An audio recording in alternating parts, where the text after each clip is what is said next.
इस क्वेश्चन में मैं बोल रहे हैं the ratio of the molar heat capacities of an ideal gas is Cp over Cv is 7/6।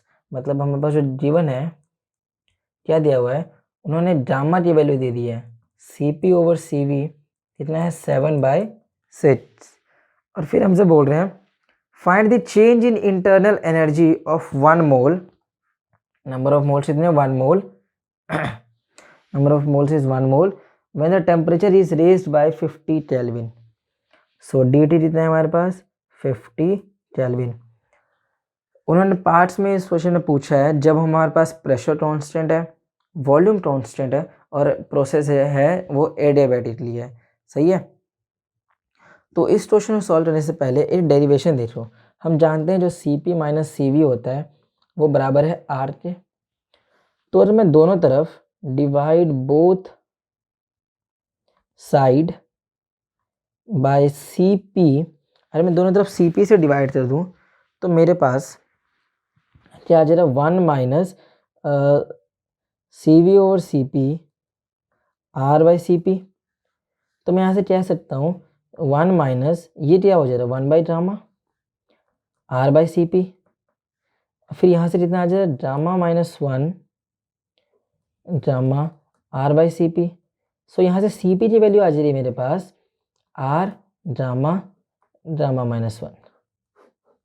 सही है। अगर मैं इस वैल्यू को इसमें यूज़ करूँ तो Cp माइनस Cv R होता है। सो Cv आ जा रहा है यहाँ से Cp माइनस R।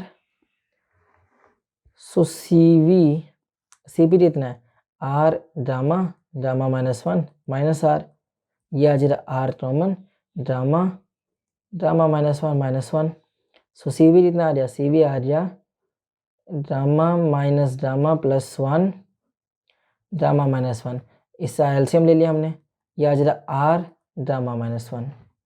तो Cv कितना आ गया Cv आ गया R गामा माइनस 1। सही है।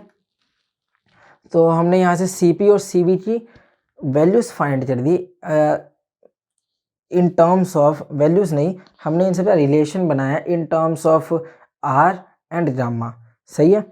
तो अब उन्होंने हमसे पूछा है फाइंड इंटरनल एनर्जी जब हमारे पास P कांस्टेंट है, मतलब प्रेशर हमारा कांस्टेंट है।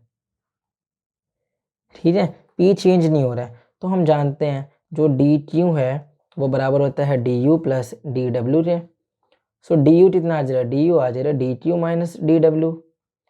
हम जानते हैं जो dq का फॉर्मूला होता है वो होता है NCP delta T minus R dt। Voltage किससे बराबर होता है R dt के बराबर होता है। ये हो जाएगा du। सो du कितना आ जाएगा dt NCP माइनस R। सही है। NCP माइनस R के बराबर हो गया। अब हम जानते हैं अरे ये NCP माइनस R के बराबर है तो मैं यहाँ से कह सकता हूँ जो du है मेरे पास dt n तो हमारे पास 1 है, Cp कितना है अब इस फॉर्मूला यूज समझो जो हमने फाइंड किया है। Cp कितना है हमारे पास Cp आया हुआ है R gamma gamma minus 1 R gamma gamma minus 1 minus R। मैं यहाँ से dt इंटू R बाहर ले लूँगा इसे। So gamma gamma minus 1 minus 1। सही है। ये वैल्यूज आ रही है यहाँ से। तो मैं अब यहाँ से कह सकता हूँ du किससे बराबर है du की जो वैल्यू आई है मेरे पास वो है dt into R gamma minus gamma plus 1 gamma minus 1। सो आ जाएगा dt into R gamma minus 1। dt है 50, R है 8.3, गामा है रेशो Cp बाई Cv का तो 7/6 माइनस 1। यह आ जाएगा 50 इंटू 8/3। ये आ जाएगा मेरे पास 1/6, मतलब यहाँ पे आ जाएगा वैल्यू du। जब इसे हम सॉल्व कर देंगे तो मेरे पास जो du की वैल्यू आनी चाहिए वो है इतनी। तो du की वैल्यू आ जाएगी मेरे पास 2490 जूल। सही है। अब हम दूसरा पार्ट देख लेते हैं। बी पार्ट, जब हमारे पास वॉल्यूम कांस्टेंट है, हम जानते हैं जो हमारे पास डी यू होता है वो होता है D T U minus D W. अगर हमारे पास वॉल्यूम कांस्टेंट है सो डी यू कितना आ जाएगा D T U minus P delta we. अगर हमारा वॉल्यूम कांस्टेंट है मतलब ये जो पूरी वैल्यू है ये कांस्टेंट है, मतलब चेंज नहीं हो रही है, तो मतलब ये जो पूरी वैल्यू है वो किससे बराबर है, ज़ीरो के है। ये आइसोट्रोरिड प्रोसेस हो रही है ना, जिसमें हमारे पास वॉल्यूम चेंज नहीं होता, सही है। सो मैं यहाँ से कह सकता हूँ जो मेरा डी यू है वो डी टी यू के बराबर है। अब अगर D U D T U के बराबर है तो डी टी यू का जो फॉर्मूला होता है वो होता है n C v T T. So d U हो जाएगा मेरे पास एन नंबर ऑफ मोल्स तो 1 है, सी वी कितना है हमने अभी फाइंड किया ना था आर गामा -1 और डेल्टा टी तो मेरे पास 50 है ही। ये आ जाएगा फिर से 50 इंटू 8.3 और 7/6 - 1। ये तो हमने अभी अभी पिछले पार्ट में सॉल्व किया है, यहाँ पे ध्यान से देखो तो सही है। तो यहाँ से भी अगर मैं सॉल्व कर दूँ इसे तो मेरे पास सेम वैल्यू आएगी, तो मैं यहाँ से डायरेक्टली ऐसे लिख देता हूँ 50 इंटू 8.3 इंटू 6, तो जो यहाँ से भी डी यू की वैल्यू कितनी होने वाली है 2490 जूल।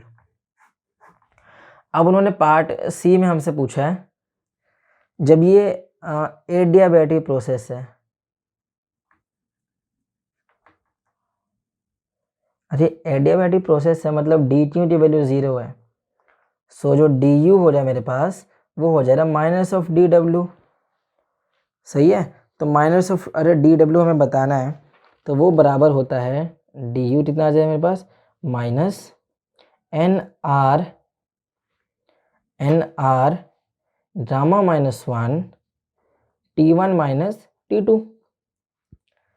सो ये हो जाएगा मेरे पास माइनस एन की वैल्यू तो हमारे पास 1 है, आर हमारे पास दिया हुआ है 8.3, गामा -1 मतलब 7/6 - 1 T1 अगर मैं इसे माइनस वन लिख दो T2 माइनस T1 आ जाएगा, तो ये बाहर की वैल्यू पूरी प्लस बन जाएगी और ये मेरे पास डी यू आ गया, सही है। तो अगर हम इसे सॉल्व कर दें तो हमारे पास आना चाहिए 8.3 इंटू 6, ये तो पूरा सॉल्व करना आता ही हमें, T2 और T2 माइनस T1 मतलब हमारे पास क्या है चेंज इन टेम्परेचर, वो तो हमने पता ही है dt होता है और वो कितना है 50। तो यहाँ से भी हमारे पास जो डी यू की वैल्यू आएगी वो सेम आने वाली है, कितनी आने वाली है वही 2490 जूल। सो तीनों ही पार्ट में ए बी सी, पहले में प्रेशर कांस्टेंट है, दूसरे में वॉल्यूम कांस्टेंट है और तीसरे में एडियाबैटिक प्रोसेस हो रहा है मतलब डी क्यू 0 है। तो तीनों ही केसेस में हमारी जो इंटरनल एनर्जी है वो है 2490 जूल। इससे आसान सॉल्यूशन और कहीं नहीं।